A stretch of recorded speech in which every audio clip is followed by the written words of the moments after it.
Hi, my name is Sam Johnson and this is a Q&A. I'm going to be reacting to and analyzing some of your questions. The first one is, how did you decide to become a voice teacher?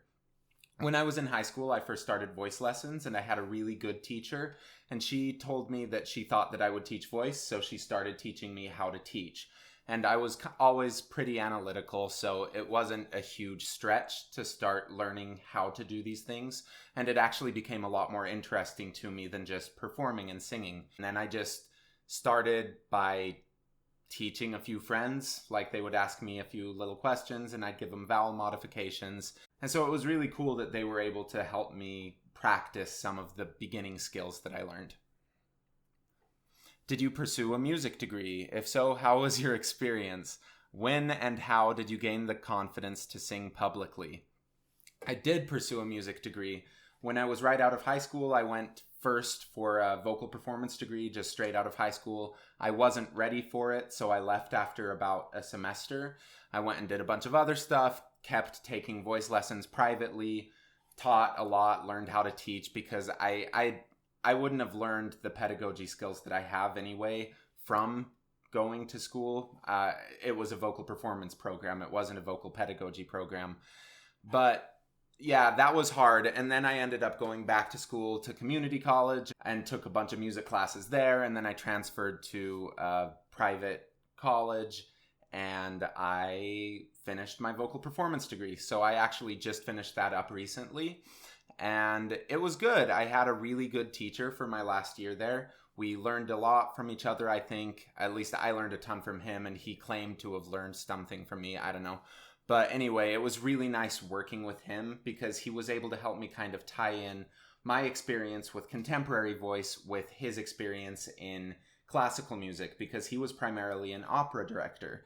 And having that kind of an ear, someone who knew what the acceptable sounds were within the spectrum and also knew how to help people get there, was really nice for me. So that was good. I also had some teachers that didn't really gel well with me. It was hard. I didn't learn through college how to sing pop music better. I didn't learn how to sing musical theater better. I only learned how to sing classical music better and a bunch of other music skills that go around with music, the theory and the oral skills. All of that was super important, but it was rough sometimes because I had a pretty big background already and I was kind of set in my ways, and I should have been less stubborn, but it just didn't work with some of those teachers. When did I gain the confidence to sing publicly? I kind of always have. Like, I sang with my mom a lot growing up, so we would sing at church or with family. And then I think the first real performing I had was in junior high. I was taking guitar lessons, and my teacher wanted to put together little groups, little combos. So we did, but I was still pretty bad at guitar. I did a few songs, but no one wanted to sing. So I went and sang a bunch of mostly 70s through 90s rock songs. That was pretty fun. What was the biggest technical challenge for you when you started singing, and how did you overcome it? My biggest technical challenge, I wanted to pull chest so bad when I first started taking voice lessons. That was my main thing, and it took a really long time actually before I would allow myself to thin out as I started going higher. The urge to just pull chest voice up and be loud and be nothing other than that was too big, and I think some of it was because people were always really impressed with the kind of volume that I got. And so in my head it sounded great, but outside of it, it was kind of hard to get up, and I couldn't go to high notes. It was really rough, but overcoming it, the things that have helped me the most have been a lot of top-down exercises, just starting from a really light head voice and then trying to slide down to a really low note. That was really helpful.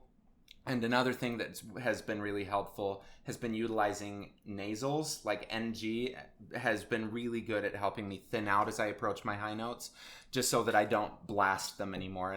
And through those sounds, I was able to get used to what it felt like to not be super pressured in the middle of my voice. What does your average day look like?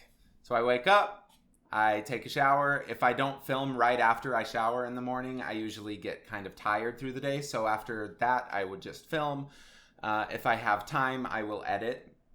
But if I have lessons that take up the time. I go teach for a few hours, usually for about 4 or 5 hours, and then I'll film again if I didn't film in the morning, or I will edit that film, and it's a lot right now. And then I will go to rehearsal because I'm in a community theater show right now, so I have to drive for like 20 minutes to get there, and then I'll be at rehearsal for a few hours, and then I'll drive back, and then it's night, and I will watch movies and fall asleep, and it's hard because I don't know when to eat well, and so I need to figure some of that stuff out a little bit more now that I'm a little bit busier. But yeah, it's just a lot of teaching, a lot of doing stuff, not very much time to just hang out except for really late at night. Who are your favorite vocalists and bands? Not necessarily the best singers of all time, just your personal preference and taste. Kanye West.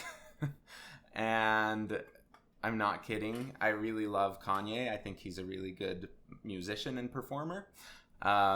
Actual vocalists and bands, I like Adam Lazzara, I like Jesse Lacey, I like Maynard James Keenan, I like Beyonce. I listen to a lot of hip hop and really heavy music just because I kind of can tune out this like analytical side. So yeah, those are some of my favorites. Also in world of classical music, I really like Pav, obviously. I really like Juan Diego Flores is a really good singer. Those are some of my favorites. Do you have any students who want to learn how to sing just for fun? Would a voice teacher laugh at someone for wanting to learn for no reason in particular? Most of my students want to just sing for fun, I think. Historically, I've worked mostly with people who are just singing for fun. I have worked with a few professionals, and that's really fun for me because they make adjustments just faster than normal people because they have so much experience already, and they just kind of need an outside ear to be like, oh, I hear this, and they're like, oh, I didn't even hear that, and I'm like, yeah, that's why you're here. But most of my students just want to sing for fun or want to be better at singing at karaoke. Would a voice teacher laugh at someone for wanting to learn? I don't think so. If you find someone who does laugh at you just for that, they're not the right fit for you. Go find a different teacher. There are people who work almost exclusively with people who just want to sing for fun or who want to sing better at happy birthday at the office because they don't feel like they have the skills to even do that. And just even to get up to the skills with singing that they feel confident to join in like basic social situations. I think that's important, and that's a good reason for a voice teacher to exist. How long were you in Asia? What did you teach? I was in Asia for 18 months. I taught voice lessons. What are the most rewarding aspects of being a vocal coach? And on the other hand, are there any things you don't really like about your profession? The most rewarding thing about being a voice coach or vocal teacher, whatever you want to call it, I call myself a vocal teacher, and the reason that I do is because in the classical world, a voice teacher and a voice coach are two different things. And I had really good voice teachers, and I also had a really good vocal coach going to college, and they did completely different things for me. A voice coach was, she was really, really good at piano. She would accompany me with everything. And she was very good at diction and making sure that you're expressing yourself well and staying true to the music. She was just really great at those things. I didn't talk to her about vocal technique hardly at all, except for when I was venting.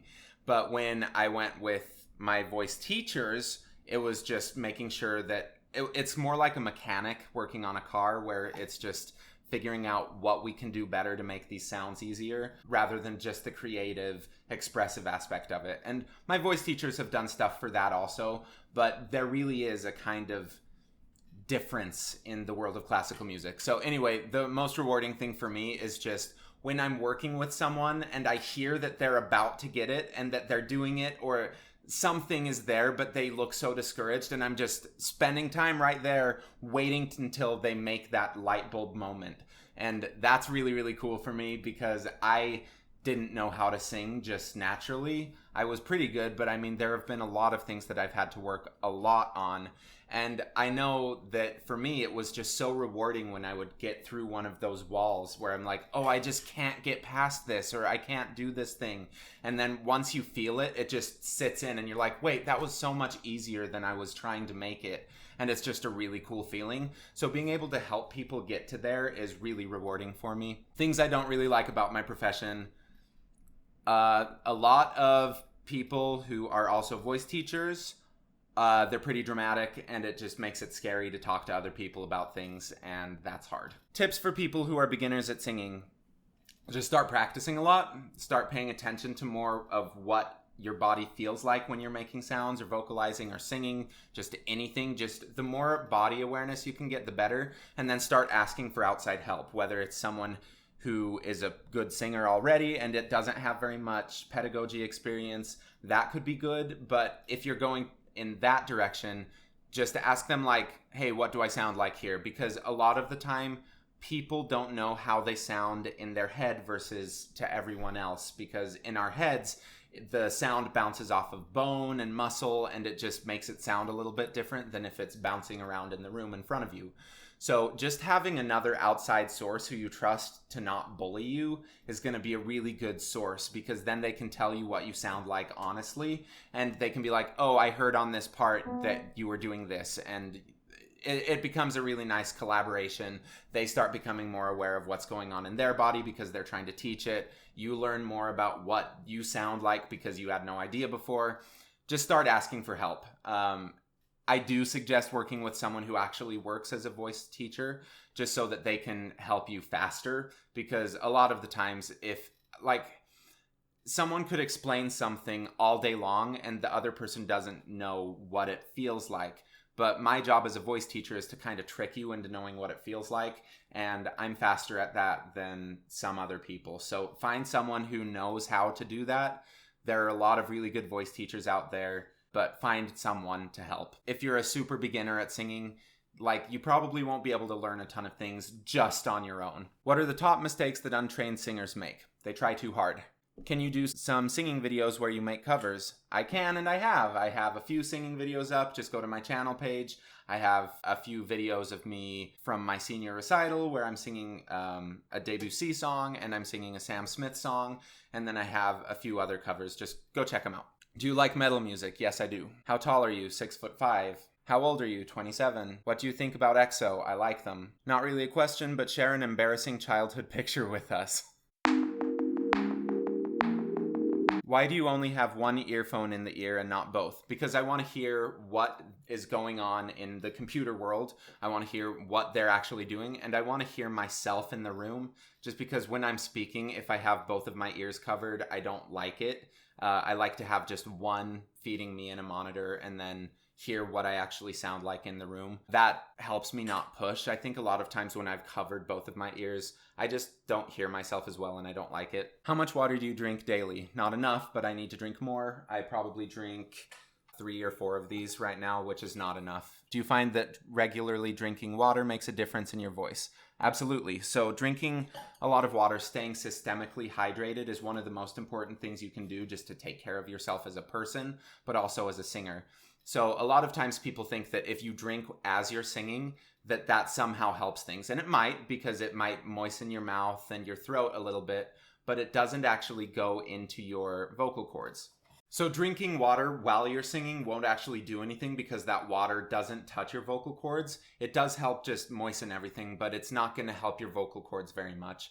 What is really good is staying systemically hydrated, because it takes about a day for the water that you drink to end up getting to like different parts of your body. So drink a ton today for what you want for tomorrow, and then just keep that up. Drinking a lot is really good, but it's because it helps your entire body. Sam Johnson, how do you select the videos you react to?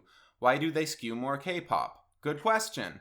I select the videos by looking at the comments. Primarily, it's whatever is getting the most comments, and I get a lot of comments asking for K-pop. What made you start a YouTube channel reacting to different performances? One of my friends told me to, and so I did it, and it's been fun. How do you feel about your YouTube success? It's weird. I like it. I don't like it. It's weird.